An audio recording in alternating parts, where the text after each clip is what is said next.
अमीर नेहटोरी एक जाने माने शायर और पेशे से शिक्षक हैं। अमीर नेहटोरी का जन्म नेहटोर के पीर शहीद काला में हफीज अहमद खां व श्रीमती जहीना खातून के यहाँ हुआ। वे जूनियर हाई स्कूल में शिक्षक हैं। महज 14 साल की उम्र से शायरी कर रहे हैं। 14 साल के बालक के हृदय में जज्बात उभरे तो रचनात्मक रूप देने का प्रयास करने लगे। वे स्थानीय स्तर पर होने वाली नशिस्त में हिस्सा लेने लगे, तरही पर गजलें करने लगे। इनकी शायरी में निर्धनता, इश्क या फलसफा उभरता है। इन्होंने मीर, गालिब, इकबाल व मोमिन तथा जिगर मुरादाबादी को पढ़ा तो उनके दर्द एहसासात को करीब से महसूस किया। इत्तेफाक ये हुआ कि आगे चलकर यही सब चीजें इनकी शायरी का भी केंद्र बन गई। अमीर नेहटोरी का गजल संग्रह जागते मंजर उर्दू व हिंदी दोनों भाषाओं में प्रकाशित हो चुका है। इसके अलावा ये जहां वो नहीं बहशते खुद ब खुद गद्य साहित्य में अरबाब अदब, जिसमें उर्दू शोरा अदबा के अतिरिक्त दुष्यंत कुमार त्यागी, विशाल खुल्लर, मलेरकोटला के विषय में शोध परक आलेख छप चुके हैं। अमीर नेहटोरी एक ऐसे शायर हैं जिनकी रचनाएं उर्दू के साथ साथ हिंदी में भी प्रकाशित होती हैं। उनका साहित्यिक सफर निरंतर जारी है। हमारे खास कार्यक्रम आज की बात खास शख्सियत के साथ में उनसे की गई बातचीत प्रस्तुत है। नमस्कार, आप देख रहे हैं पब्लिक इमोशन। मैं हूं आपके साथ दीपा शर्मा। आज हमारे खास कार्यक्रम आज की बात खास शख्सियत के साथ में आज हमारे साथ हैं अमीर नेहटोरी जी, और मैं आज के कार्यक्रम की शुरुआत उन्हीं की कुछ पंक्तियों के साथ करना चाहूंगी। नहीं हंसता कोई यहाँ यूं किसी पे, नहीं हंसता कोई यहाँ यूं किसी पे, यकीनन हमें भी हुआ कुछ न कुछ है, यकीनन हमें भी हुआ कुछ न कुछ है। तो सर, आपका बहुत बहुत स्वागत है हमारे कार्यक्रम में। नमस्कार सर। सर, पहली बात तो मैं यही करना चाहूंगी कि आपको शायरी का शौक कब से हुआ? देखिए, जहाँ तक शायरी का शौक की बात है, 14 साल की उम्र का था मैं, तब से मैं साहित्य क्षेत्र में यानी गजल और अदीब की हैसियत से भी मैं लेखन कार्य शुरू कर दिया था। तो एक तवील सफर हो चुका है और मेरे दोस्तों ने, मेरे साहित्यकारों ने, मेरे पत्रकारों ने, पता नहीं मैं क्या कहता हूँ, कैसे कहता हूँ, लेकिन जो मेरे समाज के लोग हैं, जो मुझसे वाबस्ता हैं, उन्होंने बड़े हौसले दिए और ये सफर बाखूबी आगे बढ़ा है। अच्छा सर, बीते कल की जो शायरी है और जो आज की शायरी है, तो उसमें आप क्या अंतर देखते हैं? हाँ, बीते कल की शायरी और आज की शायरी में बहुत बड़ा फर्क है। बीते कल के अगर हम शायरी देखते हैं, यानी हम फिल्मी नगमों को सुनते हैं, तो 60 साल पहले जो फिल्मी नगमे यानी उर्दू शायरी, हिंदी शायरी जो हमारे कानों में दस्त होती है, नगमगी और सुरूर पैदा करती है, और जो सोच और तड़प हमारे दिल को में पैदा करती है, वो आज की शायरी में नहीं है। आज की शायरी ज़्यादातर तुकबंदी में चल रही है, तुकबंदी कर रहे हैं। हाँ, कुछ शोरा ऐसे हैं जिन्होंने जदीद यानी हम कह रहे के नए दौर के तकाज़ों को पूरा किया है। ऐसे ही कुछ शोरा हमारे सामने आए, तो उनमें राहत इंदौरी साहब हैं, बशीर बदर साहब हैं, कुमार साहब हैं। ये कुछ ऐसे लोग हैं, हमारे जनपद में नश्ता खान कायरी साहब हैं, जिन्होंने जदीद शायरी की बुनियाद रखी, और दुष्यंत कुमार त्यागी, जिसे हम नहीं भुला सकते और जिनका हिंदी उर्दू शायरी में दोनों में योगदान है।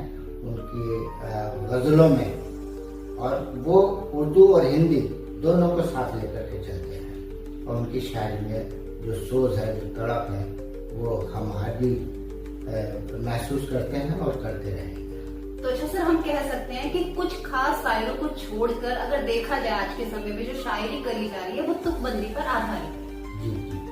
अच्छा सर, मैं आपसे जानना चाहूंगी कि आपको सबसे ज्यादा किस शायर ने प्रभावित किया? देखिए, जब मैं पढ़ता था तो निसार की किताबों में, कोर्स की किताबों में मैंने चरबस को पढ़ा, और मीर को, गालिब को, ज़ौक़ को, ये जो उस्ताद शोरा को मैंने पढ़ा तो उसमें मीर एक ऐसे शायर गुजरे हैं हमारे कि जिनकी तड़प ने मुझे बेचैन किया, और उनका अशआर की जो कैफियत थी वो कभी कभी ऐसा लगता था कि वो मेरे दिल की बात कर रहे हैं। और ऐसे ही मिर्ज़ा असदुल्ला खान गालिब, उन्होंने जो उर्दू शायरी की शुरुआत की तो एक नया युग पैदा हुआ, एक नया दौर का आगाज हुआ उनकी शायरी के साथ। तो मिर्ज़ा गालिब हुए, इकबाल में हमारे जिगर मुरादाबादी हुए, बशीर बदर हुए, ये तमाम बुजुर्ग शोरा ऐसे हैं कि जो इनकी शायरी हमेशा जिंदा रहेगी और लोग इनसे फायदा उठाते रहेंगे। अच्छा सर, अजीत नेहटूरी जी जो है उनकी जो रचनाएं थी, आप बचपन से उनकी रचनाओं से प्रभावित थे जी। तो ऐसा क्या था, ऐसा क्या खास था उसमें कि आप इतने ज्यादा प्रभावित हुए? अजीत नेहटूरी साहब की शायरी वो खालिश, जिसे हम गजल कहते हैं, और गजल के लफ्ज़ी माने हैं महबूब से इल्तिफाती बातें करना। उन्होंने गजल का हक अदा किया। एक तो शायरी होती है कि कोई अपने रोजगार का रोना रोता है, कोई अपनी परेशानी का रोना रोता है, लेकिन उन्होंने गजल को सहा और गजल को झेला और गजल को ही उन्होंने अपनी शायरी का मौजू बनाया। खालिद गजल के शायर और बहुत उनका सहल अंदाज में मुश्किल अल्फाज नहीं मिलते उनके यहाँ, आमियाना शायरी है। तो इस वजह से उनकी शायरी ने मुतासिर किया और मैंने उनकी किताब मुसाविर गजल तरतीब दी थी। अच्छा सर, आपकी एक पुस्तक है जागते मंजर जो कि गजल संग्रह है, तो वो उर्दू और हिंदी दोनों ही भाषा में प्रकाशित हुई है, तो आप इसमें आपका क्या मकसद था? देखिए, शायरी उर्दू और हिंदी हिंदुस्तान की दो सगी बहनें हैं और इनकी इब्तिदा भी साथ ही हुई है, यानी जन्म भी इनका साथ हुआ, पैदाइश साथ में हुई। फारसी के बाद उर्दू और संस्कृत के बाद हिंदी दोनों वजूद में आई एक दूसरे के मेल से, और ये मुश्तरका तहजीब है, ये हिंदुस्तान की ज़बान है, दोनों ज़बानें हिंदुस्तान की है। कुछ लोग कहते हैं कि उर्दू मुसलमानों की ज़बान है, ऐसा नहीं है। आज की तारीख में उठा करके देखें हम तो बहुत सारे गैर मुस्लिम हैं जो शायरी कर रहे हैं और जिन्होंने नाम कमाया है। अगर हम पिछला इतिहास देखें तो प्रेमचंद उर्दू के नामी निगार रहे, अफसाना निगार रहे पहले। इसी तरीके से चकबस नारायण मुल्ला तखल्लुस करते थे, उनकी शायरी हमारे सामने है।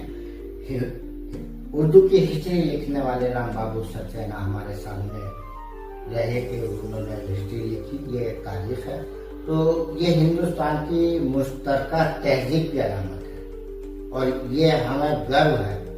लेकिन ये कहना कि ये मुसलमानों की ज़बान है, ऐसा नहीं है। हिंदुस्तान के अगर हम मलयालम चले जाएं तो वहाँ दूसरी भाषा है मुसलमानों की, पंजाब में चले जाएं तो वहाँ के मुसलमानों की पंजाबी ज़बान है। ऐसे ही मराठा में मराठी ज़बान बोलते हैं, मुसलमान भी बोलते हैं। तो यहाँ के इलाके में यूपी है, उत्तर प्रदेश है, कश्मीर है, ये यहाँ इन इलाकों में उर्दू और हिंदी ज़बान दोनों सभी बहनें साथ साथ हैं। जैसे सर आपने अभी जिक्र करा प्रेमचंद जी का, तो अगर उनकी बात करें तो उन्होंने शुरुआत भी उर्दू से ही करी थी, उर्दू में ही लिखते थे जनपद नाम से। ऐसे ही कबीरदास की भी हम बात कर सकते हैं। जी, कबीरदास की बात की जा रही थी। अच्छा सर, शायरी में इश्क पर काफी चर्चा होती है, तो आपकी गजलों में भी इश्क को लेकर हम अलग ही तरह का देखते हैं, तो ऐसा क्यों है? देखिए, शायरी का नाम मौसीकी है। शायरी सुनने वाला जब सुनता है तो अगर वो शायरी उससे सुरूर ना पैदा कर दे उसके अंदर, या उसके दिल में ना जगह पैदा बनाए, तो शायरी नहीं होती। इश्क एक ऐसी चीज है, एक ऐसा मौजूद है कि इसमें मुख्तलिफ कैफियत पैदा होती है जिसे शायर, और ये इश्क वो नहीं है कि किसी नौखैज का जिक्र किया जाए। इश्क जो है किसी से भी हो सकता है। मोहब्बत इसका दूसरा लफ्ज़ माने हम कहते हैं मोहब्बत है। माँ बाप से भी मोहब्बत होती है। माँ पे बहुत शायरी है, माँ बाप पे भी शायरी है, और दोस्त अहबाब से भी मुतासिर होते हैं, समाज से भी मुतासिर होते हैं। लेकिन इसका ऐसा पहलू है कि जो इब्तिदा से है और इंतहा तक रहेगा, और ये शायरी इस पर जारी रहेगी। सिर्फ शायरी नहीं, अफसाने, कहानी, जो अगर हम देखते हैं, नॉवेल देखते हैं, और जितनी फिल्में बन रही हैं उसमें धार्मिक फिल्में कितनी हैं या सामाजिक फिल्में कितनी हैं, अगर हटा दें तो चंदी फिल्में हैं ऐसी, वरना ज्यादातर इश्क पे ही सर हम कह सकते हैं। और ये इश्क ऐसा नहीं है, इश्क जर्रे जर्रे में है। ऊपर वाले ने हर चीज में इश्क पैदा किया है। इश्क परिंदों में भी पाया जाता है, जानवरों में भी पाया जाता है। एक हम देखते हैं, आए दिन देखते हैं, एक माँ अपने बच्चे के लिए तड़प जाती है, बच्चा कहीं है तो, या बच्चा कहीं है तो वो माँ के लिए तड़पता है, तो ये सब इश्क की अलामत। तो सर हम कह सकते हैं कि गजल, शायरी, चाहे कविता, वो सब एक माध्यम है इश्क को वर्णित करने का या इश्क को कहने का। अच्छा सर, जैसे आपकी गजलें हिंदी में भी आई हैं, और उर्दू व हिंदी गजल के बीच में क्या फासला दिखता है? तो केवल शब्द भाषा तक है या फिर भाव का भी है? नहीं, भाव मनुष्य के अंदर, इंसान के अंदर भाव एक से पैदा होते हैं। उन भाव की कोई भाषा नहीं होती है। वो अंग्रेजी में भी भाव प्रकट कर सकता है, वो उर्दू में भी कर सकता है, वो हिंदी में भी कर सकता है। उर्दू और हिंदी में कुछ ज्यादा फर्क नहीं है। जब हम उसकी लिपि बदलते हैं तो वो हिंदी हो जाती है, और जब लिपि को हम उर्दू में बदलते हैं तो वो उर्दू हो जाती है। लेकिन हाँ, कुछ शब्द हैं जो उर्दू के अपने हैं, और उर्दू अपने आप में मुकम्मल भाषा है, और हिंदी अपने आप में मुकम्मल भाषा है। अगर हम ठेठ मतलब प्योर हिंदी का इस्तेमाल करें तो वो हिंदी साहित्य कहलाता है, और हम कहीं जब उर्दू के अल्फाज इस्तेमाल करते हैं तो वो उर्दू साहित्य कहलाता है। अच्छा सर, नई पीढ़ी के जो शायर हैं उनके लिए आप क्या कहना चाहेंगे? नई पीढ़ी के शायरों के लिए यही कहा जाएगा कि वो पहले पढ़ें, अपने बुजुर्गों को पढ़ें, अपने उस्तादों को पढ़ें। ये नहीं कि किसी शुरुआत कर दी। बहुत से देखते हैं, हम देख रहे हैं कि उर्दू नहीं पढ़ना जानते, उर्दू लिखना नहीं जानते, और वो शायरी शुरू कर देते हैं। और वही कि बस एक किसी ने कुछ लिखा है, उसका देखा आगे पीछे करके अपने गजल तैयार कर लेते हैं। ये एक अदब में बहुत बड़ा बिगाड़ हो रहा है, और इस बिगाड़ को रुकना चाहिए, और रोका भी जा रहा है, और इसका असर भी पड़ेगा। यानी कि अगर किसी को शायरी करनी है तो पहले उसको उस भाषा का, चाहे वो हिंदी हो या उर्दू, उसका पठन पाठन करना करना चाहिए, उसका इतिहास पढ़ना चाहिए, उसकी तारीख पढ़नी चाहिए, और बुजुर्गों ने क्या कहा इस विषय में उन्हें पढ़ना चाहिए। तब वो एक अच्छा, फिर अपने तजुर्बात, अपने मुशाहिदात, जो कुछ वो देख रहा है, जो महसूस कर रहा है, फिर उसे अपने लबो लहजे के साथ, अपने अंदाज के साथ उसको शायरी में ढालना चाहिए। अच्छा सर, कार्यक्रम के अंत में मैं आपसे गुजारिश करना चाहूंगी कि आप स्वयं की रचित कोई गजल या शायरी दर्शकों को सुनाना चाहिए। जरूर जी सर। एक गजल आमतौर से मेरी बहुत पसंद की जाती है, चंदा शाह, उसके जैसे जैसे याद आते हैं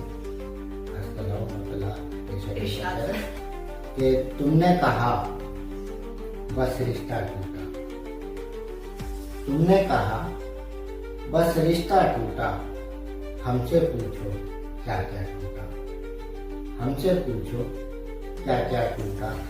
दिल टूटा तो आपको क्या गम, दिल टूटा तो आपको क्या गम, जिसका टूटा उसका टूटा, जिसका टूटा उसका टूटा।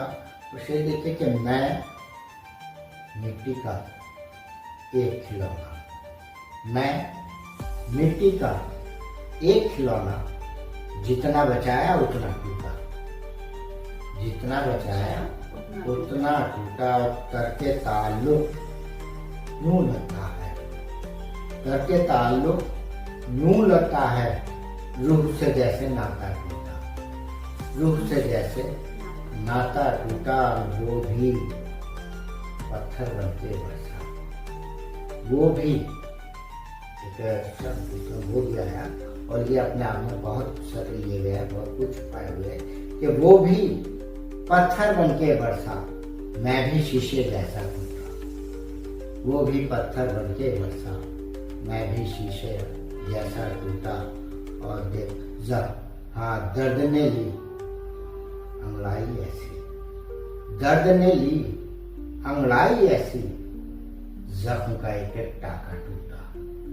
दर्द ने ली अंगड़ाई ऐसी, जख्म का एक एक टाका टूटा। और देखा अमीर इस राह वफा में, देखा अमीर इस राह वफा में, क्या क्या छूटा, क्या क्या टूटा। तुमने कहा बस रिश्ता टूटा, हमसे पूछो क्या क्या टूटा। शुक्रिया बहुत। और आप हमारे कार्यक्रम में आए, आपका बहुत बहुत